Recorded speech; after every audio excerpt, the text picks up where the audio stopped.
टमाटर है जी, इसको कहते हैं बेल वाला टमाटर और है ये टर्मिनेटर ये वैरायटी है। तो हमने इसको जदीद तर्ज पे काश्त किया है। ये इसकी बेलें जो आप ये वीडियो देख रहे हैं ऊपर तक जाएंगी इसकी। तो इसकी काश्त पे थोड़ी काश्त इसकी ज़्यादा आती है, लेकिन ये ज़बरदस्त वैरायटी है। आपको ये एवरेज बहुत ज़्यादा अच्छी देती है। एक बेल कम अज़ कम आपको 10 किलो टमाटर देगी, एक बेल। और इसको तो खुराक ज़्यादा अच्छी लगती है थोड़ी। इसका थोड़ा ये शाख वगैरह क्रॉप करनी पड़ती है, तोड़नी पड़ती है। तो बाकी ज़बरदस्त है। ये बिस्मिल्लाहिर्रहमानिर्रहीम, मैं हूँ सैयद लुत्फ़ुल हसन गिलानी और आप देख रहे हैं voice of Asia Urdu channel.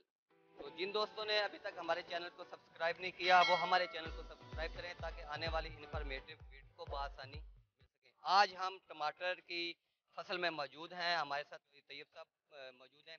इन्होंने टमाटर की जदीद तरीका तर्ज पर काश्त की है। ये हमारे काश्तकार भाइयों को पैगाम देना चाहते हैं और बताना चाहते हैं कि इस तरीका तर्ज से औसत में कितना इजाफा होता है, उसकी काश्त में कितना इजाफा होगा और कौन सी वैरायटी ऐसी है जो टमाटर की अगर उसको टमाटर की वैरायटी को काश्त किया जाए तो वो पैदावार भी ज़्यादा देगी और मार्केट में उनको पैसे। तो आइए चॉइस साहब से जानते हैं। जी चॉइस साहब, आप हमें बताएं कि ये किस तरीका तर्ज पर ये काश्त आपने की है और इस पर खर्च कितना आता है।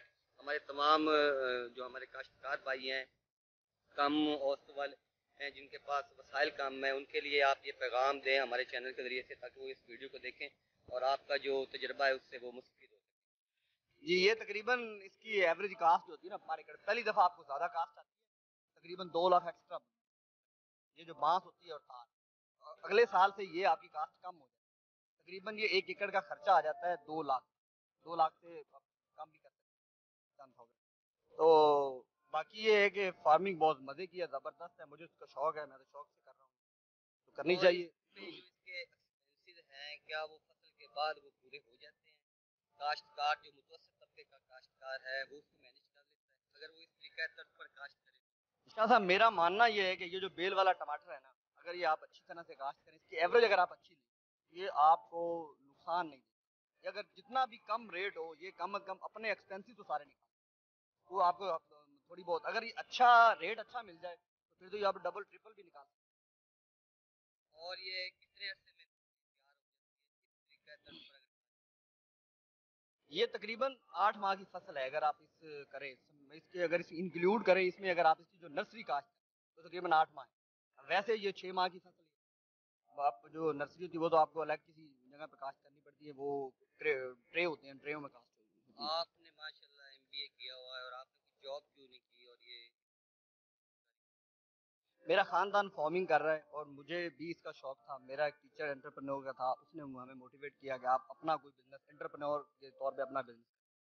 तो मुझे ये सब बहुत अच्छा बिजनेस लगा फार्मिंग का और मैं ये इसको मजीद एक्सपेंड करना चाहता हूँ। यंग जनरेशन के लिए और खासतौर पे काश्तकारों के लिए क्या पैगाम देना?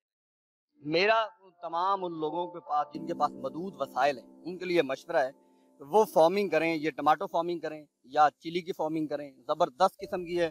और इस पे आप मदूद वसाइल में एक अच्छी आमदन ले सकते हैं, एक अपने घर का अच्छा खर्चा चला सकते हैं, अपने घर की अपनी फैमिली को बहुत अच्छा अकोमोडेट कर सकते हैं। जी नाज़रीन, आपने जो साहब की बातें सुनी, कम वसाइल में कम वक्त में अच्छी फार्मिंग आप कर सकते हैं अगर इस तरीका तर्ज पर काश्त की जाए तो इंशाल्लाह। और जिम्मेदारों के लिए, काश्तकारों के लिए हमारी वीडियोस जो हमारा चैनल है वो आप तक आती रहेंगे। अपने मेज़बान सैयद लुत्फ़ुल हसन गिलानी को इजाज़त दीजिए।